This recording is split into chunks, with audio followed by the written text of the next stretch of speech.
மக்கள் பிரதிநிதியாக நான் வந்திருக்கின்றேன். மக்கள் பிரதிநிதிக்கு நேரம் கிடையாது. ஆக தமிழ்நாட்டுடைய உணர்வுகளை புரிந்து கொண்டு மாணவர்கள் இன்று அமைதியான முறையில் ஆர்ப்பாட்டம் நடத்திக் கொண்டிருக்கின்றார்கள். ஆக நாளை தமிழ்நாட்டில் சட்டம் ஒழுங்கு மோசமாக இருக்கிற நிலைமை வந்திருக்கிறது. ஆக அதற்கு விடக்கூடாது. மத்திய அரசு உடனடியாக ஜல்லிக்கட்டு நடத்த வேண்டும் என்று நாங்கள் வலியுறுத்துவோம். தொடர்ந்து வலியுறுத்திக் கொண்டே இருப்போம். ஆக அப்படி சட்டம் கொண்டு வரவில்லை என்றால் வருகிற குடியரசு நாள் ஜனவரி மாதம் 26ஆம் தேதி பாட்டாளி மக்கள் கட்சி சார்பிலே தமிழ்நாடு முழுவதும் ஜல்லிக்கட்டு மற்றும் மஞ்சு விரட்டை நாங்கள் நடத்தியிருக்கின்றோம். ஆக எத்தனை தடை வந்தாலும் பார்த்துக் கொள்ளலாம். இது தமிழ்நாட்டுடைய உணர்வுகள், 9 கோடி மக்களுடைய உணர்வுகள் இது. ஆக இதைத்தான் நான் பிரதமரை சந்தித்து நான் கொடுக்க இருக்கின்றேன். ஆனால் நேரம் ஒதுக்கவில்லை.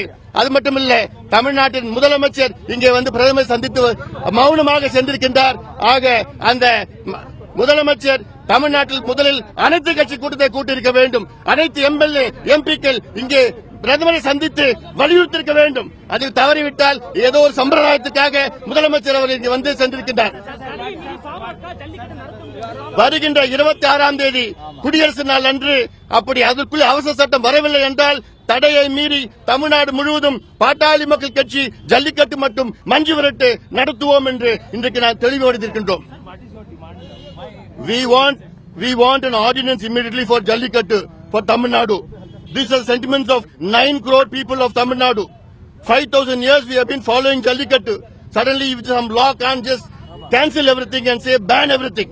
If there are issues, sort out the issues and conduct it. That is what we are asking. Sir, but why you are protesting here? I asked Prime Minister my time for the last 2 days.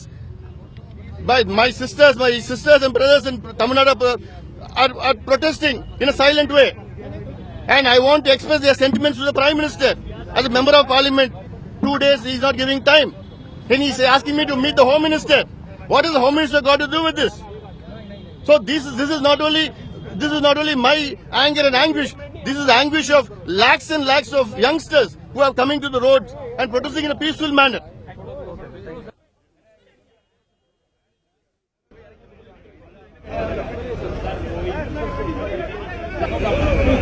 They are arresting me. You are arresting me.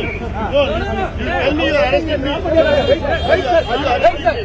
Are you arrested or not? No, are you arresting me? Chalo.